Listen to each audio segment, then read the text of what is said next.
Bismillahirrahmanirrahim. Assalamualaikum warahmatullahi wabarakatuh. Alhamdulillahilladzi alafa baina qulubina fa asbahna bi ni'mati ikhwana. Asyhadu an la ilaha illallah wahdahu la syarikalah wa asyhadu anna Muhammadan abduhu wa rasuluh alladzi la nabiyya wa la rasula ba'dah. Baik sahabat-sahabat semuanya, alhamdulillah untuk saat ini menginjak ke bagian part 3, yakni perihal efektivitas dan kompetisi antar individu dalam organisasi. Baik, bismillah. Untuk subjudul yang pertama, yakni perihal tim efektif. Ya, perihal tim efektif ini ya dapat dikatakan pula secara singkat bahwasanya kita dapat mengambil pengertian dari tim ya, itu merupakan sekumpulan orang yang memiliki keterampilan yang saling melengkapi dan memiliki komitmen untuk mencapai suatu tujuan bersama dengan suatu proses kerja yang bersama pula, di mana mereka saling bertanggung jawab atas satu sama lain. Nah, apabila dikaitkan dengan kata efektif ya, maka tim yang efektif itu dapat diartikan sebagai tim yang berhasil ya mencapai tujuannya, atau teams that are able to achieve their purpose. Nah, dalam sebuah tim yang efektif ya, seluruh komponen tim bekerja dengan sungguh-sungguh sesuai dengan peran dan fungsinya masing-masing, yang mana ditujukan semata-mata untuk meraih tujuan dalam tim itu yang merupakan tujuan mereka bersama. Kemudian rasa memiliki atau taking ownership terhadap tujuan tim itu harus tertanam pada setiap anggota yang ada di tim itu. Sehingga apa? Sehingga lahir yang disebut sebagai tanggung jawab dan kerelaan untuk berkorban dalam mencapai tujuan bersama tersebut. Nah, pentingnya dari keberadaan tim efektif ini itu merupakan sebagai mempercepat tercapainya tujuan, kemudian menambah kreativitas dalam penyelesaiannya dalam segala masalah, dan tentu untuk meningkatnya kualitas penyelesaian masalah tersebut. Kemudian selanjutnya itu ada tahapan-tahapan yang mana untuk membangun sebuah tim efektif. Nah, sebagai landasan pengembangan tahapannya itu seperti apa? Nah, kita bila kita melakukan aksi perubahan ya, untuk contohnya dalam pelayanan, baik itu di area kantor ataupun di dan lain sebagainya, maka tahapan-tahapan yang perlu dibangun untuk menjadi tim efektif ini, salah satunya itu menurut Bruce Druckmann ya, antara lain yang pertama itu forming atau tahapan dalam pembentukan tim. Nah, di mana tahap awal ini merupakan pembentukan tim, sebagaimana komposisi tim ditentukan, siapa pemimpinnya, kemudian anggotanya, dan penyelaras yang nanti akan yang ada dalam tim tersebut. Seperti itu. Kemudian yang kedua ada storming. Ataupun bisa disebut dengan tahap penentuan aspirasi. Nah, pemimpin dalam sebuah tim mesti bersikap independen ya terhadap perbedaan pendapat anggota tim yang lain. Nah, perbedaan bisa menjadi sebuah kekuatan bagi sebuah tim apabila bisa dikelola dengan baik dan benar.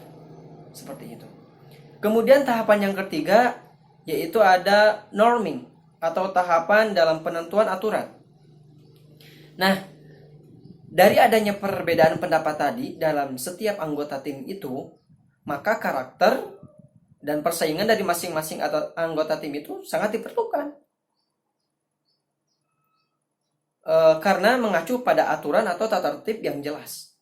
Sehingga perbedaan dan persaingan menjadikan anggota tim itu lebih solid karena memiliki satu tujuan yang sama.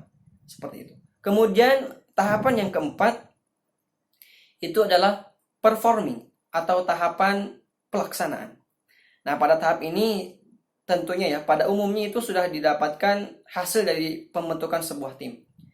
Namun juga bisa terjadi pula kembali ya pada tahap storming atau norming apabila ada perubahan dalam sebuah kepemimpinan karena masing-masing pimpinan mungkin bisa jadi mempunyai perbedaan dalam melihat atau dalam cara pandang mereka seperti itu. Nah, selanjutnya tahap yang kelima yaitu adalah adjourning atau tahap penghentiannya. Nah, ada beberapa perbedaan pandangan pada tahap ini, yang mana sebagian berpandangan bahwa perlu adanya penghentian atau pembubaran dalam sebuah tim apabila tujuan dari pembentukan sebuah tim sudah tercapai. Namun ada pula pendapat bahwa tidak perlu adanya tahap adjourning karena begitu tujuan tercapai otomatis tim berhenti dengan sendirinya. Nah, proses pembubaran tim ini menjadi perhatian juga ya, mengingat bahwasannya telah terbentuk ikatan yang kuat di antara anggota. Pemimpin tim ya dalam sebuah organisasi ataupun sebuah lembaga harus dengan baik menjalankan tahapan ini. Misal melakukan sesi pembubaran dengan memberikan apresiasi terhadap seluruh tim atas pencapaian dan segala usaha yang telah dilakukan bersama. Baik, menginjak materi yang selanjutnya, yakni kompetisi antar individu dalam sebuah organisasi. Dikatakan dalam Kamus Besar Bahasa Indonesia bahwa arti kata dari kompetisi itu diartikan sebagai persaingan atau pertandingan untuk merebut sebuah kejuaraan. Baik itu dalam sisi olahraga, cabang seni, ataupun cabang-cabang yang lainnya. Adapun yang saya bahas dalam dalam kali ini, yakni kompetisi antara individu dalam sebuah organisasi, di mana ya demi terwujudnya individu-individu yang berkualitas dalam sebuah organisasi, tentu ya sebuah sifat kompetisi antara individu dengan individu yang lainnya merupakan salah satu jalan dalam penyeleksian ya, mana yang lebih baik dan mana yang lebih buruk atau dikatakan kurang baik. Perlu kita ketahui bahwasannya dalam sebuah organisasi, lembaga, yayasan, itu pasti ada anggota-anggota atau individu-individu yang menjadikan organisasi, lembaga, atau yayasan itu menjadi baik dan bagus. Ada individu atau anggota-anggota yang berkualitas, kemudian selalu berjiwa berkompetisi untuk menjadi anggota yang lebih baik dan lebih baik, seperti itu. Nah, dengan begitu ya, ada prinsip-prinsip yang harus dilakukan anggota itu untuk menjadi sebuah individu yang berkualitas. Nah, di antaranya yang pertama itu ada tanggung jawab dalam sebuah profesi. Nah, di mana setiap anggota harus menggunakan pertimbangan moral dan profesionalnya itu dalam semua kegiatan yang dia lakukan dalam kerjanya itu. Baik, poin selanjutnya yakni integritas dan objektivitas. Bahwasanya setiap anggota harus memenuhi tanggung jawab profesionalnya dengan integritas setinggi mungkin. Dan dari sisi objektivitasnya itu, setiap anggota dalam sebuah tim itu perlu menjaga objektivitasnya dan bebas dari benturan kepentingan dalam pemenuhan kewajiban profesionalnya. Kemudian poin yang selanjutnya yakni kerahasiaan dan berperilaku yang profesional.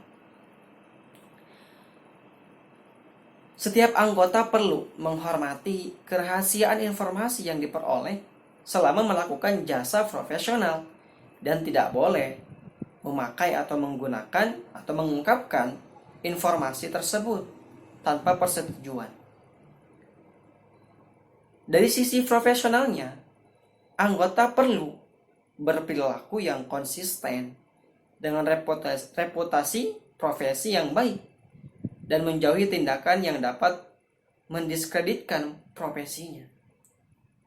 Kemudian poin yang selanjutnya yakni kompetensi dan kehati-hatian yang profesional, di mana perlu ya dalam